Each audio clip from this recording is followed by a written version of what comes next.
Episode 3, Finding My Voice.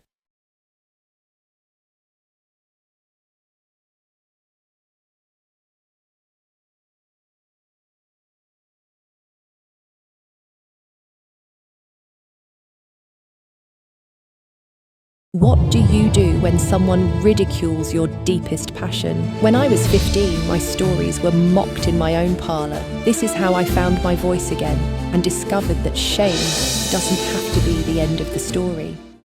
For the educated man's table, or the well-appointed home, Frederick Allen provides the complete workshop. 67 Genesee Street, Auburn. My First Critic. At my writing desk in October 1880, preparing this paper for the Historical Society, my hand trembled slightly as I lifted my pen, not from age, but from a wound inflicted 25 years ago that had never fully healed. At 15, my sister Louisa discovered my stories hidden in my bedroom trunk. She summoned me to the parlour where her beau, Mr. Michael Van Schoonhoven Myers, a well-read, fashionable lawyer and respected literary figure, waited with obvious amusement. "Read the Saratoga Springs tale," he suggested. Louisa began theatrically. His emerald eyes pierced her very soul. Mr. Myers chuckled. "Like daggers, no doubt." As moonlight danced upon the ballroom's marble floor. Heat flooded my face. Louisa continued reading, her voice growing more theatrical with each purple phrase. Mr. Myers's laughter followed me up the stairs, through my bedroom door, into my dreams that night. That evening, my stories nearly met the kitchen fire. My vibrant heroines now seemed ludicrous. My imagined journeys along the Seneca Turnpike, once transportive, now struck me as naive fantasies. For 6 years, I could touch a pen only for necessary correspondence. Stories still formed in my mind, but fear of discovery kept them silent. I turned to needlework and French lessons, pursuits that required no imagination, no vulnerability, no risk. Writing became a foolish fantasy best abandoned. Proper ladies embroidered, played the pianoforte, and prepared for marriage. For a wardrobe that turns every eye. Right. Our new aniline dye stuffs, the brightest, fastest colors Auburn has ever seen. When every surface gleams, when the floor flows with color, when light and fabric move as one, a room becomes complete. Completeness. G.W. Richardson Son, junction of South and Exchange. Yet, as I sat at my desk that October morning, staring at the blank page before me, I remembered that Auburn was small. Everyone watched. Everyone knew your shame. New York is vast. No one watches. No one knows your name. I found my voice in one and the courage to use it in the other. Strange, isn't it? I was suddenly 12 years old again, standing before Mr. Conrad Ten Eyck's classroom with sweating palms and a word that seemed impossible: concatenation. 30 students watched me. Through the tall windows, I could see Genesee Street, my safe place, my observation post. But there was no safety in watching now. Now I had to perform. C-O-N. My voice wavered. Sarah Miller sat in the front row, perfectly composed as always. The older boys in back slouched with confidence I could never imagine possessing. C-A-T. Mr. Ten Eyck's face remained impassive. The clock on the wall ticked. My cotton gloves felt damp against my palms. E-N-A-T-I-O-N. The silence that followed seemed to last forever. Then Mr. Ten Eyck nodded. "Correct. You may be seated, Miss Terry." I returned to my desk, my legs trembling, but something had shifted. I had stood before scrutiny and survived. The exposure hadn't destroyed me. The watching hadn't been fatal. This was Auburn's first gift, teaching me that performance and vulnerability were not the same as annihilation. But knowing I could spell under pressure was different from believing my thoughts deserved respect. That lesson came 2 years later, in a classroom that changed everything. Professor Strong's ancient history class met in the Theological Seminary's girls' department, a progressive experiment where girls would recite alongside boys for the first time. The announcement had sparked debate throughout Auburn. Could feminine minds grapple with military strategy? Would the girls distract the serious young men from their studies? I prepared for weeks, memorizing battles and treaties until they filled my dreams. But when the morning arrived and I climbed the seminary steps in my carefully pressed dress, doubt crept in with each footfall. The boys filed in last, their glances saying everything. What could a girl possibly contribute to discussions of war? Professor Strong began with a review of the Second Punic War.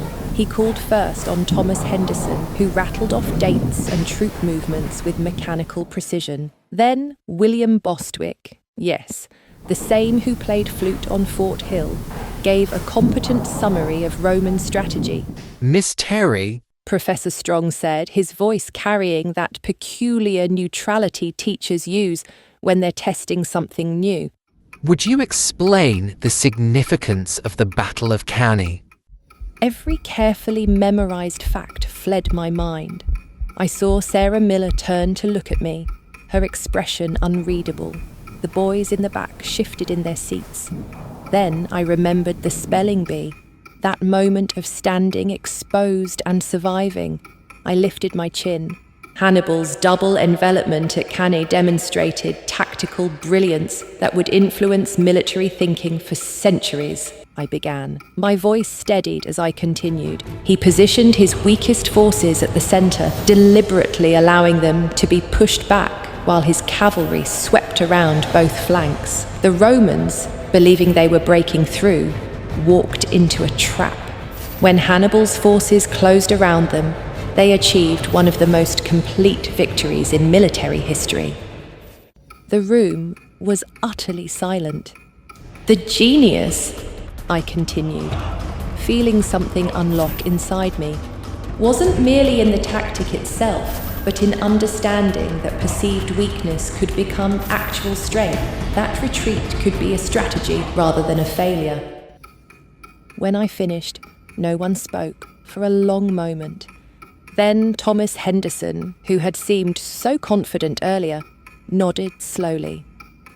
I hadn't considered the psychological element. Well prepared, Miss Terry. Professor Strong's approval was quieter, but meant infinitely more. Excellent analysis. You've understood not just the what, but the why.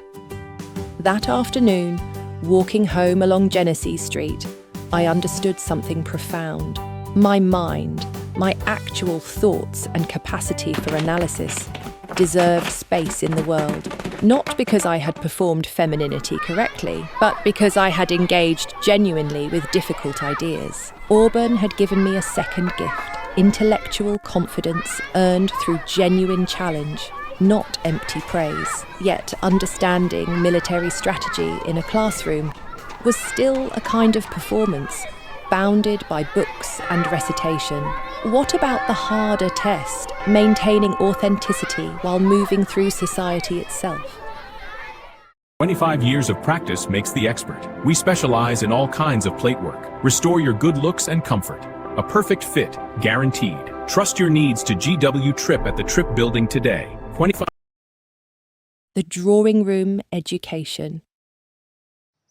When the Miller sisters arrived at precisely 3 o'clock that spring afternoon, they transformed our modest parlour into something approaching a salon. Miss Fanny Miller, in particular, carried herself as if our simple room were Mrs. Vanderbilt's Manhattan drawing room, but watching her closely, and I always watched closely, I noticed something that contradicted everything I'd been taught about refined ladies. Your aunt's needlework is remarkable, Miss Fanny said, examining the sampler on our wall. The tension in these stitches is perfectly even. That comes only from patient practice. She spoke of the work itself, the skill, the effort, not in the dismissive way people often praised accomplishments, but with genuine respect for craft. When the conversation turned to literature, she didn't pretend to have read books she hadn't. I confess, I've only read excerpts from Mr. Emerson, she said simply. The mill keeps me quite occupied, but what I have read troubles me in interesting ways. The mill. She had mentioned it naturally, without apology. I learned later that Miss Fanny worked at the Auburn cotton mill, managing accounts and correspondence. She worked not from desperate necessity. Her family was respectable, but from choice. She brought the same precise grace to ledgers that she displayed in our parlour.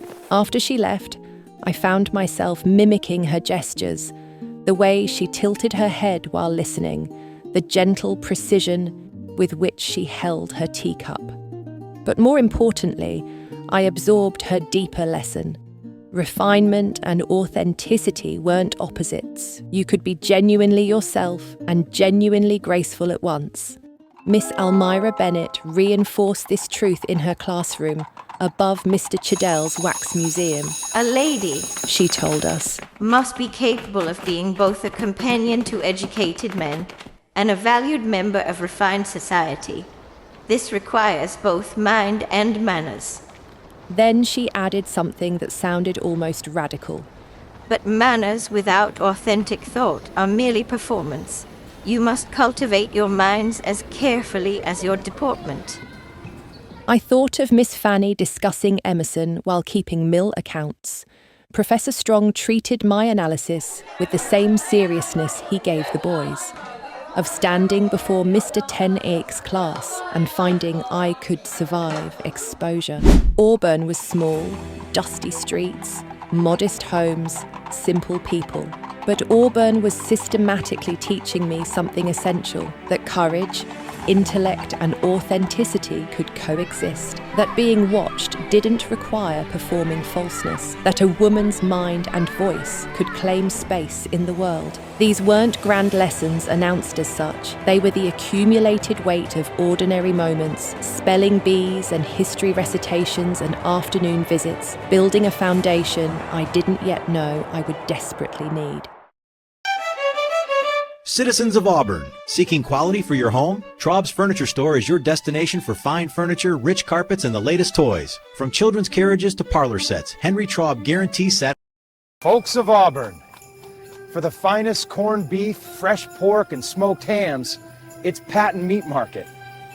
You'll find us right here, 1 Genesee Street. When Mr. Myers mocked my stories, he attacked more than clumsy prose. He attacked my right to imagine, to create, to be something beyond what Auburn's parlours expected. The wound went deep because writing was how I understood the world, how I had made sense of the migration outside my window, the music on Fort Hill, the tragedy that shaped my childhood. To have that dismissed as foolish was to have my very way of seeing declared worthless. For 6 years, shame kept me from my pen. But foundations, once laid, do not crumble easily. At 21, preparing to leave Auburn for New York, following Samuel Hunt, a merchant whose quiet kindness had won my heart despite my father's forge falling silent at the thought of losing another daughter, I found those pages again. I read them with new eyes. Yes, the plots were melodramatic, yet beneath the awkward phrases lay something Mr. Myers had entirely missed, a genuine voice struggling to emerge. I thought of standing before Professor Strong's classroom, terrified but speaking anyway. I thought of Miss Fanny's lesson about being authentically yourself. I thought of that nod from Thomas Henderson, well prepared. Mr. Myers had judged my writing by standards of polish and sophistication, but he had failed to see what mattered most, the genuine impulse to observe, to imagine, to create meaning from experience. He had failed to see the foundation. That foundation travelled with me to New York. It sustained me through 15 15 years of marriage to a good man who never laughed at my stories, through Samuel's death from pneumonia in 1870, through the long widowhood that followed. The years passed, some filled with joy, others with grief.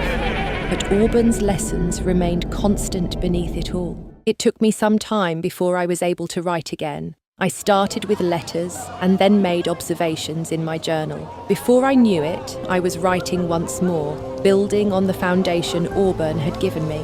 Now, at 70, sitting alone in my Manhattan apartment with only memories and letters for company, I understand what that 15-year-old girl could not. Every writer begins somewhere. The question isn't whether your early work embarrasses you, it's whether you let embarrassment silence you forever. Tomorrow, I will board the train to Auburn and present this paper. I will stand before the Historical Society as living proof that the girl they once knew found her voice, despite everything that tried to silence her. Auburn taught me many forms of courage, intellectual bravery in the classroom, authentic grace in the parlour. Together, these lessons were strong enough to outlast one afternoon's mockery, strong enough to bring me home again. The wound was deep, but the foundation was deeper, and in the end, the foundation won. Mockery tried to silence me, but Auburn had already taught me something more substantial, that you show up even when it's hard. Next, I returned to Auburn one last time, carrying Seward's final letters and the courage to speak.